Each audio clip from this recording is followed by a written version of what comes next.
मेहमान खास उस्ताद तबान सन में खुशबू पकड़ना साथियों अस्सलाम वालेकुम व रहमतुल्लाहि व बरकातहू।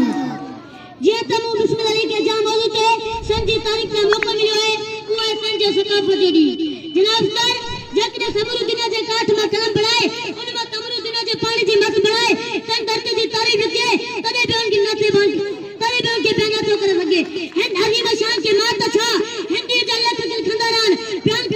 खंदारान कोई बे तन धरती जी खुदा के बयान तो कर लगे जनाब सर ये तन धरती जे तारीफ मालिक कना जे सोने रब जे हबीब अहमद मुस्तफा मोहम्मद सल्लल्लाहु अलैहि वसल्लम के कयाए काय पांच सगुन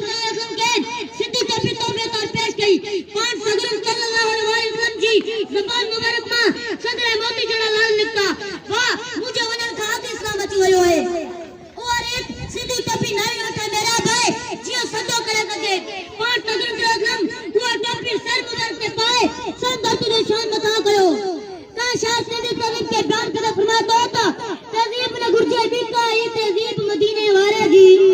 तहजीब ने गुरजे बिका ये तहजीब मदीने वाले जी वट बिकारा न गुमराती वट रा मोहम्मद प्यारे जनाब सर संत के बाबा इस्लाम कहे तो मुझे संत बड़ मोते के बाल संगरा जी सु सत्ती जो तारो संत मायूस मारी जो बंक संत बिटाई जरा गोगिना संत सच्चा जरा मस्तिना संत लांग जरा फकीरिना संत तुरे बचड़े जरा बहादुरिना संत हशवा हिमा जरा दिलरिना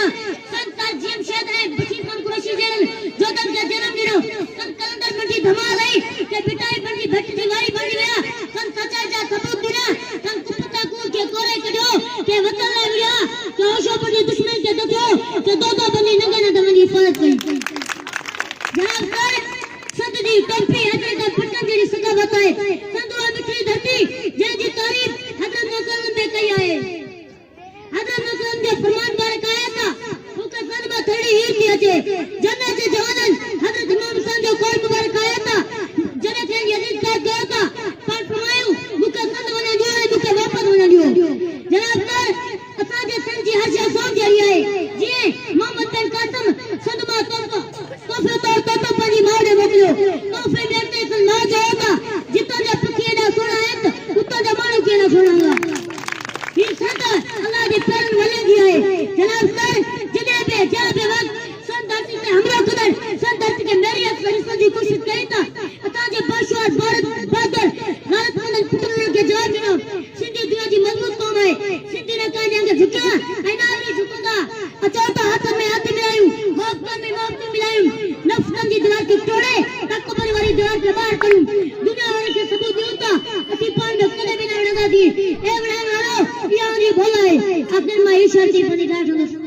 मां कलम के लहू मां घोड़े लिखा तो मां कलम के लहू मां घोड़े लिखा तो मां बगावत जे झंडे के खोड़े लिखा तो